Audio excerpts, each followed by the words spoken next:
Yeah? It's a fear of something. Are you guys really, really afraid of something? Spiders? Anyone else? Snakes? Bees? Yeah, being alone in the dark? I've got a story for you there. You know what my husband's phobia is? Putting you on the spot.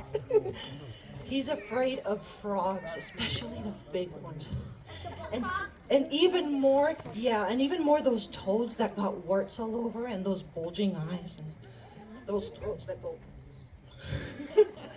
So on our first date ever, we were like friends and we were gonna go on our first date and we were gonna meet, and it had just stormed.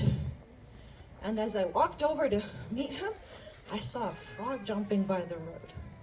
I caught it and put it in my pocket. I took it to him, and he was all happy, and I'm like, hey, I got a gift for you. He's like, really? All happy. Like, yeah, I didn't know he had this phobia. I had no idea, we were just starting the date, our first date. So I'm like, okay, give me your hand and close your eyes. And he gives me his hand, and I put the frog in his hand.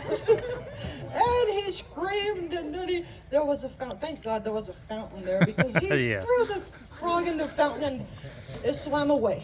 So good place for the frog to land. I'm like, careful with the frog, don't hurt it. He's like, who cares about the frog? So anyways, that was one phobia, and he thankfully got over it because he still married me. So it's good if we are able to get over our phobias. But here's a story of a phobia, and first of all, do you guys think God has a sense of humor? Like, he thinks some things are funny, and he can maybe even prank us?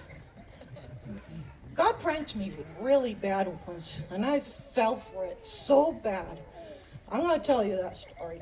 I was 14, and I was a little young, but I went as an exchange student to Argentina. And even though I was a little young, I was 14, I liked this boy. But this boy was very nice to me. And I left crying. It was a volleyball tournament going on in the college in Argentina, and I was so hurt that I left and I went out to cry. I didn't want anyone to see me. And kids, don't ever do this, but it was 10 p.m. My grandparents they lived in that village, but they didn't know what I was doing. I left to the middle of the field at night, no flashlight, to cry it off. And I walked and walked and walked. It was full moon, so I could kind of see where I was going.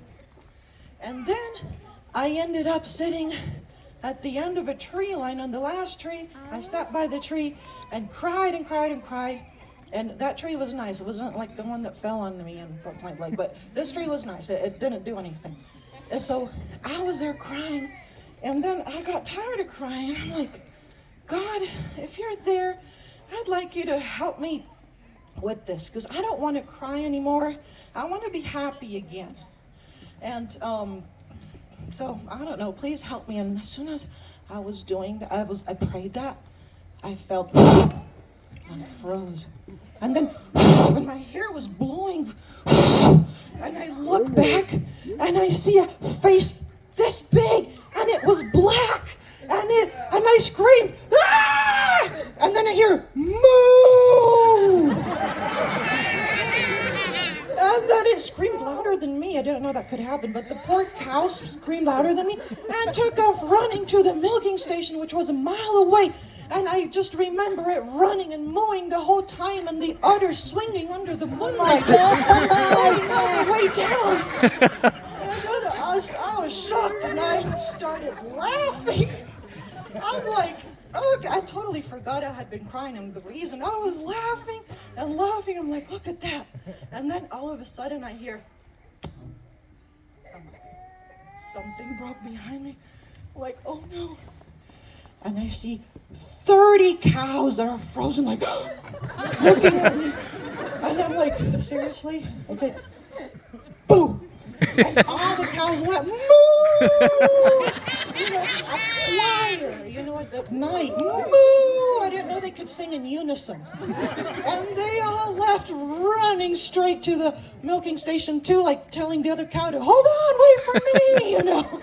They all ran towards the first cow who was still mooing down in the distance. So, and then I laughed and I was like, wow, God, that is one way to answer my prayers. I am not depressed anymore. I was just laughing so hard. And yeah, it was still scary. So I don't recommend you guys doing that. You know, tell an adult where you're going and don't do that unless, yeah, you got someone. And take a flashlight.